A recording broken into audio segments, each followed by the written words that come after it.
Hello everyone, welcome back to my channel. My name is Palmy, and if you're a beginner like me and you want to learn more about Daz Studio, then this is the channel for you.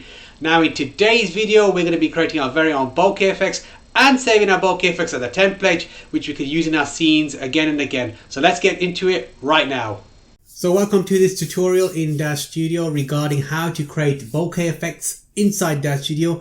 No Photoshop today in this tutorial, which is great for some of you that don't have Photoshop. We're going to do it all inside Daz Studio and we're going to start that right now. So one of the things I want you to consider is when you're trying to find out how a technique works is how to deconstruct something. So I'm going to go through with you today my deconstruction method that I use when I see somebody's piece of art and I'm trying to emulate it and then learn from it. Okay. Now, one of the things also I'm going to do as well in this tutorial is to show you how you can save your bokeh effects as a template, so you can use it in any scene you want to use it in. So make sure you stick around to the end of the video and I'll show you how to do that.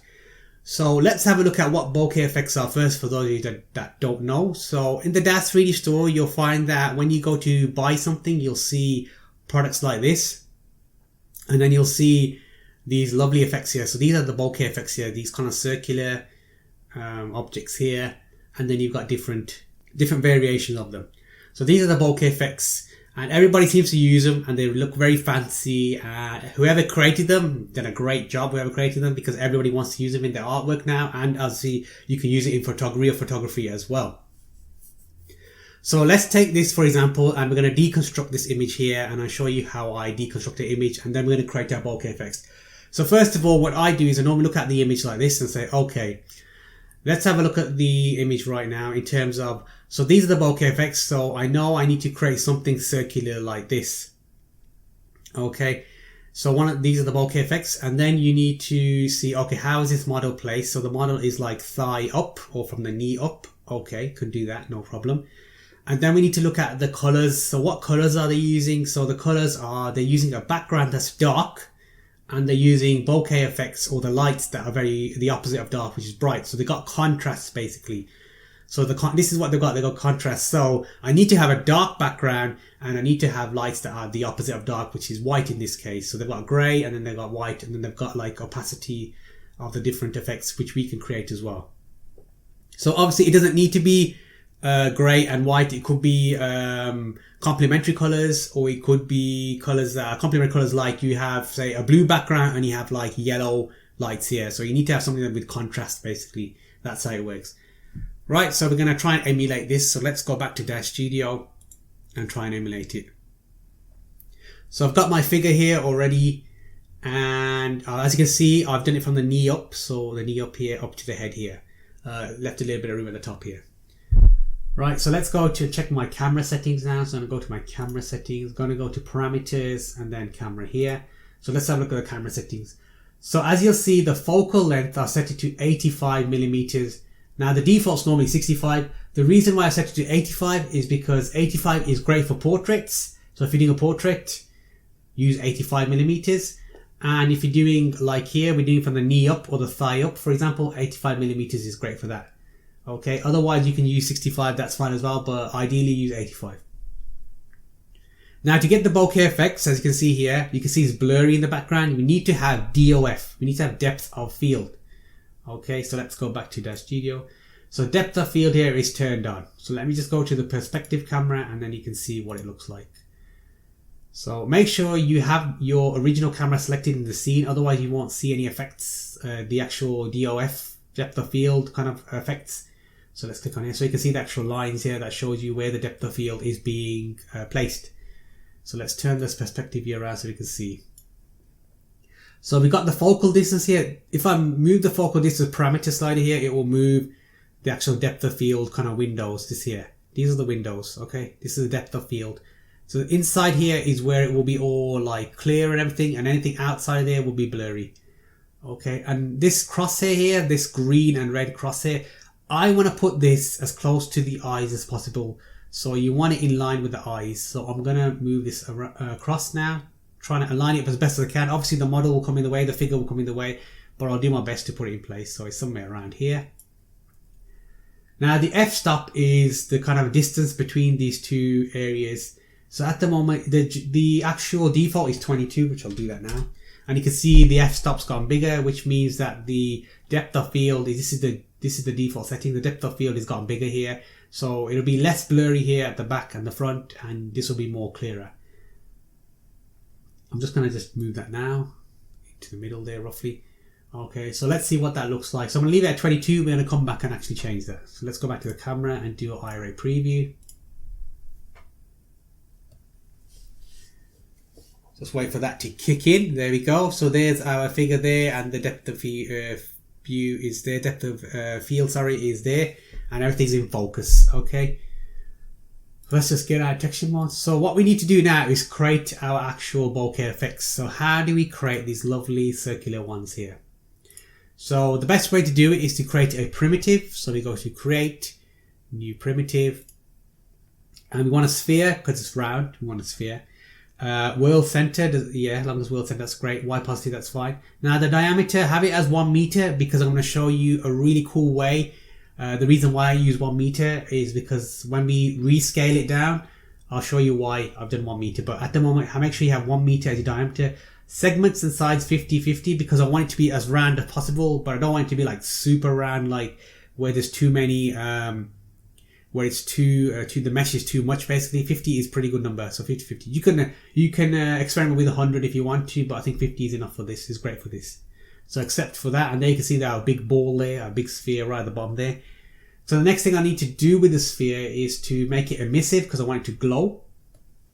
So I'm going to click on the sphere in my scene tab. I'm going to go to surfaces here. I'm going to go to editor and click on my sphere here.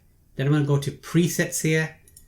Then I'm going to go to shaders, iRay, and I want emissive. I want to make it emissive. Okay, and then I'm going to double click and it's going to make it all bright and white, which is great. Now let's go back to the editor. Let's go and change some of these settings in the emissive. Here is emission color. So the emission color we can change, which we will change. I'll show you shortly as well. Emission temperature should be 6500, which is the default. And the luminance I'm going to change to 100 because I'm going to use, instead of CD meters squared, I'm going to use candela, so 1000. Just means I have to put a lower number in, that's all. So I'm not going to touch this setting now. We won't need to touch these luminance settings or the luminance units now. We will have to come back and change the color and the emission temperature, which we'll come back and do shortly. So that's all set for now, which is great. So what we need to do now is go to the parameters, and I want to move this up. So let's move this up, and I need to move it back. So if you have a look at this image here, these spheres or whatever they are need to be pushed back into the scenes. So we need to go back to Daz Studio. Z translate, I want to push it back into the scene, which means negative, so I need to move my slider to the negative here. And what I'm going to use now is use this translate tool here. So if I click on that, it will give me these lovely translation tools. It makes it easy to move around in the scene. Okay, so I can click on these corners, I can move it around. Or if I wanted to just move it horizontally, I could just use this. Okay, I don't have to use the sliders here. So I'm going to move that there. So let's see what this looks like now. So let's do a preview. So I moved it back about 600 centimeters, I think it's in. So 600 centimeters back. And as you can see, at the moment, it's just like a ball of light. There's not much there.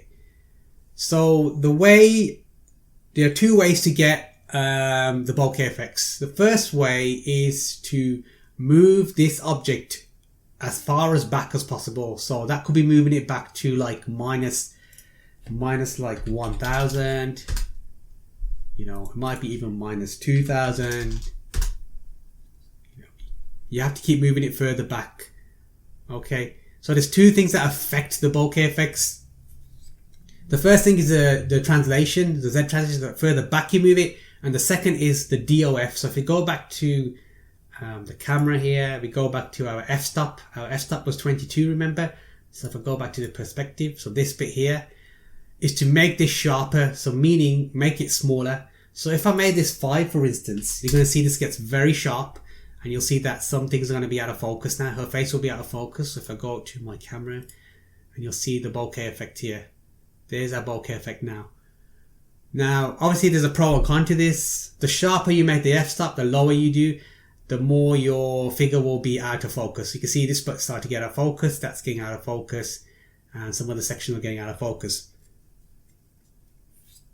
So it's up to you to decide whether you want to have a very low f-stop. My recommendation to you is to keep as much of your figure in focus as possible. So in this case, I would go back to the perspective view and I would choose something like 11 as the f-stop. And then I would change the focal distance to kind of get the area that I want in focus. So I want the kind of face in focus, I want this in focus, this part of the body in focus. Not too concerned about the arm here or here, and I'm happy with that. So go back to my camera, and that looks pretty good. Okay, I'm happy with that because we can see the face, because when we look at an image, we go straight to the face. It's just, we're programmed to go straight to the face here. Okay, so always have the face in focus, unless you're doing some sort of a scene where the face doesn't need to be in focus. So what I'm going to do now, that minus 2000 is pretty far away at the back. I'm going to actually choose something like minus 1000. And as you can see, my sphere's moved out the way, so let's bring it back here. There it is. So let's bring it back up here, here, want it around there. Now the way we can change the actual brightness of it is a unique way. What we can do is actually just change the scale. So start off with something like 5%. And if I just move that out the way. So what does that look like now? Doesn't that look like very similar to this? So if I move this across, we're getting this effect now, aren't we? It's looking like this. And I've done that just by changing the scale. I haven't changed the luminosity or anything like that. I've just done that by changing the scale. Okay. So I'm going to minimize that. So let's go back to my parameters. So I'm happy with that. And what I'm going to do now is I need to create the next luminosity up. So what I generally do is I create like increments. So this one I'm going to rename to 5%. And then I'm going to create another one that's called 10%, 15%, 20%. You can go all the way to 25, 30%, whatever you want to do. So I know that this scale, this bokeh effect here is at a 5% scale. Okay, I'm going to duplicate this now. So I'm going to go to create, edit, duplicate node hierarchies. It's going to make me a copy of that. I'm going to click on the second one and I'm going to choose 10%. I'm going to move that across so you can see the difference. Right about there should be fine. And now you can see the difference now. We're getting the different brightness. So we're getting the different brightness now, like this. So we got the lower one, we get the next one up. And that's what we're going to do. So I'm going to do the rest now. So this is 10%. Edit, duplicate the 10% one, and the 10% one I'm going to change to 15%. Now you can go in 10% increments if you want to. I'm just doing it in 5s because that's what I found worked best for me, which is exactly what I used. This is the exact same technique that I use in the thumbnail. So I'm not teaching you anything different here. This is exactly what I did with the thumbnail. So I'm just going to move that across so you can see the difference in brightness. And again, I'm going to create one more. So edit, duplicate that 15% one, and I'm going to make that 50% one 20. Now I'm not going to go any more higher than 20 because I could go on forever. This tutorial will become very long. So 20%, rename that 20%. I'm going to move that across so you can see the difference. Okay, so they're looking very much like this now. So there we go, the different sizes. Looks really cool. So what we need to do now is basically create loads of them. So how can we create loads of, say, 15 of the 5% one, so I can randomly move them around the scene? So let me just get out of NVIDIA ARIA mode so we can just speed things up.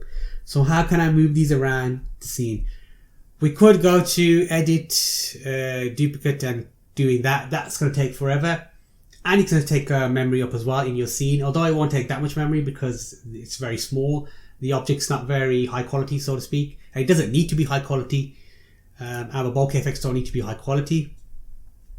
So the best way to do it is to use what is called node instances. Now, node instances are just basically copies of the original, and you can then, they take up a lot less memory, and you can place them around the scene. So, and you can also control everything, all the instances with that original instance, with that original object. And I'll show you how we do that later, but we're going to create the instance now. So we're going to go to create, No, not node instance. The node instance is just one. I want to create several, so new node instances, which is more than one. And the default number is 10. I'm going to leave it as 10. In the thumbnail that I created, I did 20 for each of them, which was a bit crazy because it took longer than I expected to actually move all the spheres around in the scene to make them look random. So I'm going to just choose 10. But you could choose 15 or whatever. You just type in the number in here. If you wanted 15, you get 15. Or if you wanted 20, you get a 20. I'm going to leave it as 10. So there's my 10 now. There's my instances. So I can click on them and I can move them. So I'm going to use my translate tool and I'm going to move them around. So just generally, I'm just going to put it randomly. It doesn't have to be perfect. The great thing about bokeh effects is it doesn't need to be perfect. You can just stick them anywhere. So I'm going to do that now. Do that for all 10. And do that for the original as well. We'll move the original, our original sphere, we'll move that as well. So I'm just going to move these here, and the original, there it is. I'm going to move that somewhere around here. Doesn't need to be perfect, that's fine. So what we need to do now is we need to create another set of these so I can put it on the other side. And the way we do that is we can do edit, duplicate node hierarchy. So it's going to create me a copy of this. And there's my copy underneath here. And I can translate across.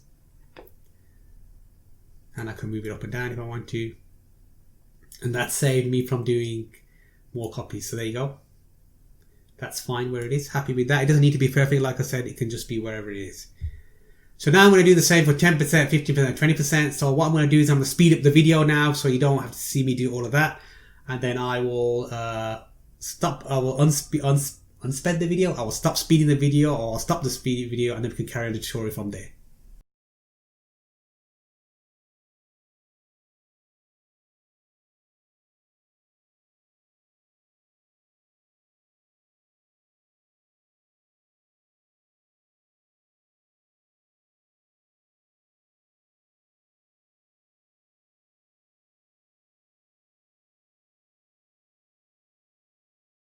And we're back. Okay, so they're all in position, randomly placed as possible. Let's have a look how it looks. So let's do iRay preview.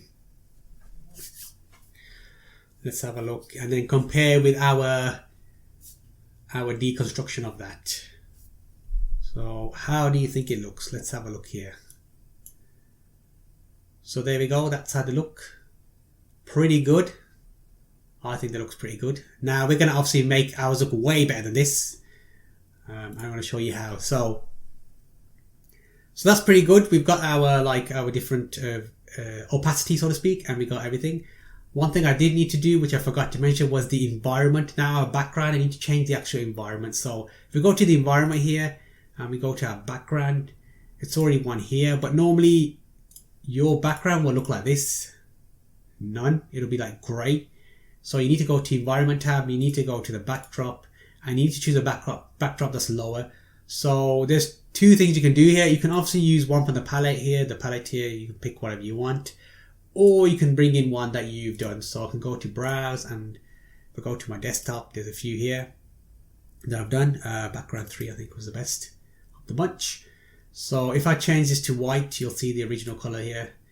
That's my original color there. That I created in Photoshop. It's just a gradient tool, that's all it is. You can create it in any photo editing software. And obviously I don't want it this color, so you can choose like a color and then it will kind of change that gradient into the color that you've chosen your palette tool.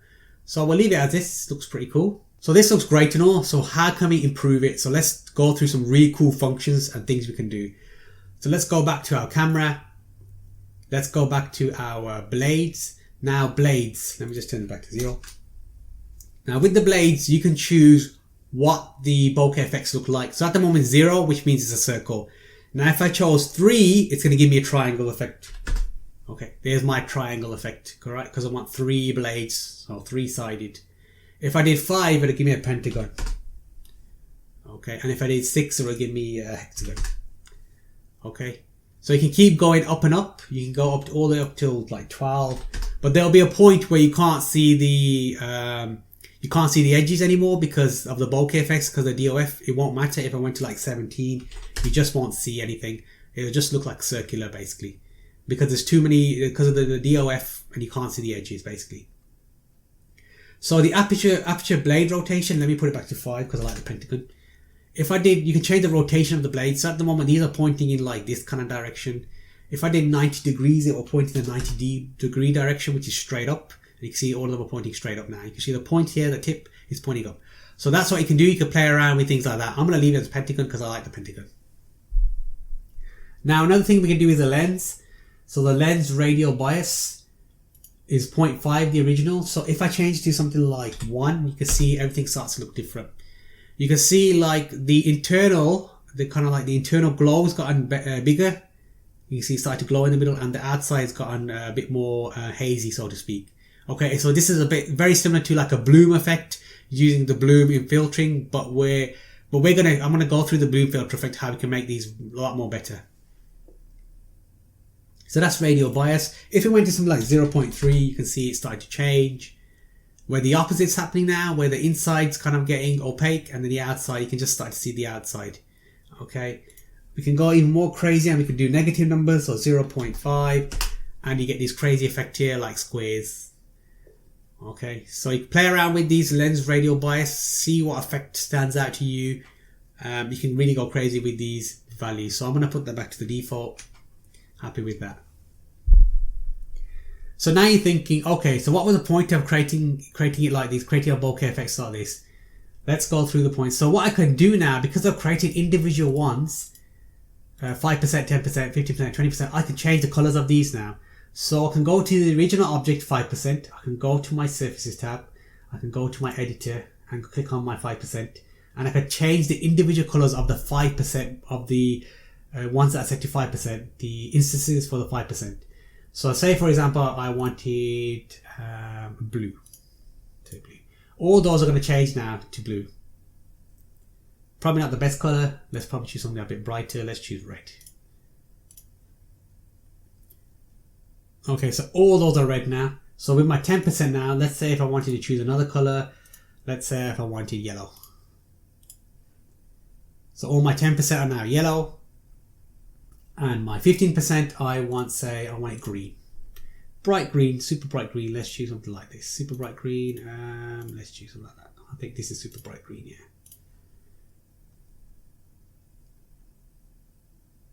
Right, there we go. Our bokeh effects in different colors looks really cool. Now, another thing we can do with the 20% one is I'm not going to change the color. All I'm going to do is change the temperature. So when I change the temperature, look what happens. So I'm going to go for a darker temperature, so 8500. And you'll see like a lovely blue haze around the edges of this. See this blue haze starting to get more bluer. If I went in the opposite direction, if I went to 4500K, you'll see like a red haze come at the end there. So it's kind of all like orangey red there. So that's what your temperature can do as well. Okay, I think the blue one looked better, so I'm going to go to 8500 and leave it as blue. So that's what we can do. That was the reason for creating the node instances. So all we need to do is change the original, and then everything else changes along with it. Great. Happy with that. So how else can we improve this? So what we can do is we can go to the bloom filtering. So we go to the render settings, we go to the filtering and bloom filter. So I always try to use things that I've used in the past to enhance things, okay? So these are the settings that I use to enhance it. You can see how great it looks now. It looks a lot more brighter as well. Really stands out, these effects a lot more better than this amateur thing here. We're going to do a lot better. This is so cool here, what we've just done. So the bloom filter radius, you already know how it works. The threshold, start off with 10,000 and then work your way up. The reason why I've done 1300 here is because that was a value that I found were good for this. So these values will change depending on the f-stop you use, depending on how much distance you use, and what scale you use for your bokeh effects, your actual spheres. Okay, so these values will change according to that. So these values won't work all the time. So what else we can do is we go to tone mapping and we can do burn highlights, which are going to make these brighter. So something like 0.5. Let's see how that looks. And there you go. We've made them a lot brighter now just by using the burn highlights. All right. And then obviously the environment, I am just using dome and scene. I'm using the environment map. So if this lighting here, I will change the lighting here on this figure here to get the best lighting. So we will do it in 45 degree increments. How does that look? That looks okay. Nothing fantastic. 90 degrees. As you can see now, we get some of the bloom effects coming from the clothing now, because remember, bloom applies to everything. So this looks pretty cool. This looks actually a really good effect. I like the way the light's coming off the dress here as well. That's really cool. It's a bonus from what we're getting. So now we know how to create our bloom effects and everything. And now that you stay to the end of the video, how do we save it as a template so we can use it in any one of our scenes? So there are some pros or cons to this. So let me just go ahead and let's save it as a template. So first thing I want to do is, let me just come out of in-video iRay mode. First thing I want to do is sort out this scene tab here. It's a lot of mess here and I don't want it to be like that when I import it into other scenes. I want it to be a bit more in order basically. So what I want to do is click on the first object. I'm going to go to the bottom here, shift and click on the bottom object. So I'll highlight everything and then I'm going to create a new group because I want to put everything in a group. So I'm going to click on this object here, this menu here. I'm going to go to create and create new group. I'm going to label the group Bokeh Effects so we know what it is, or Bokeh Effects is, or Bokeh is fine or whatever. There we go. So now we've cleaned up the actual scene tab, looks a lot cleaner. Now let's go and create our templates. So I'm going to go to File, Save As Scene Subset. So that's going to say specific things in the scene. So I'm going to click on that. And normally what happens is when you go to saving, it'll normally be in My Library. And it will normally be in the scenes folder, is where you save all your scenes. So to save it into your scene subset folder, you go to My Library and then you go to Scene Subsets here. And as you can see, I've got some here already. I'm just going to save over this one, Bokeh. I'm going to call it Bokeh 3. You can call it whatever you want. I'm going to press save. And then this menu comes up and it says, what do you want to save in the scene? Now, I don't want to save the figure because I might want another figure, but I do want to save the camera and I do want to save our Bokeh effects group. Okay, so that's all I want to do. And make sure the uncompressed file is unticked and then do accept. So that's saved it now. So when I click on file and do new and get a blank scene, you'll see that how we can import it. So I'll do no, I don't want to save anything. So I'm just going to wait for Daz Studio to clear everything and then get a blank scene and then we will jump right into it. So this might take a while, so what I'll do is I'll pause the video here and then when we come back, I'll bring the video back in. Okay, so that took a lot longer than expected, don't know why, but that's Daz Studio for you. So here we are, blank scene, nothing in there. So how do we import our template? So we go to File, we go to Merge, and then make sure you go to My Library Scene Subsets folder, and then you go to Bokeh 3 is what I saved it, and I do Open. And there it is. So when I do my iRay preview, you'll see that everything's there. Now, obviously there's a few cons to this. The cons are that your environment that we had in our original save image, in the previous image, in the previous scene, sorry, that we did, it's not there. So we need to put that back in. That's the only thing. It doesn't save that environment, unfortunately. So that's not really a problem. We can put them back in. And how beautiful does that look there? We can actually, you know what, I'm just going to just tone it down a bit so we can see. There you go, that looks really nice. So you'll have to add the environment back. Another thing is it doesn't save any of the render settings here. So if you had tone mapping applied, if you had environment applied, if you had filtering applied or bloom filter, it won't save them. Obviously the pro is you've got a template here now. So with that template, all you need to do is add your figure in, place your figure, and that's what you need to do, and then you can render as many as you want. So this is what I assume what the professionals do, is they have it already set like this, a preset template, and all they do is they add their new figure that they create in ZBrush or whatever they create it in, and then that's how they create, that's how they save time, and that's how they can just create these renders very quickly. Okay, so there you have it. That's how you can create those wonderful bokeh effects in Daz Studio without going into Photoshop or any kind of photo editing software.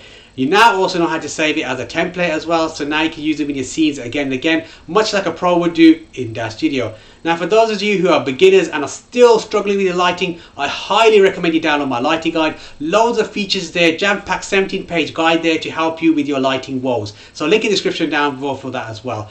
Now for those of you that have liked this video, you found information and value from it, hit that like button. Make sure to leave a comment down below as well. And don't forget to hit that lovely red subscribe button as well. Hit that subscribe button as well. And don't forget to hit that lovely notification bell as well, so you don't miss out any more cool videos like this. And I'll see you in next week's video.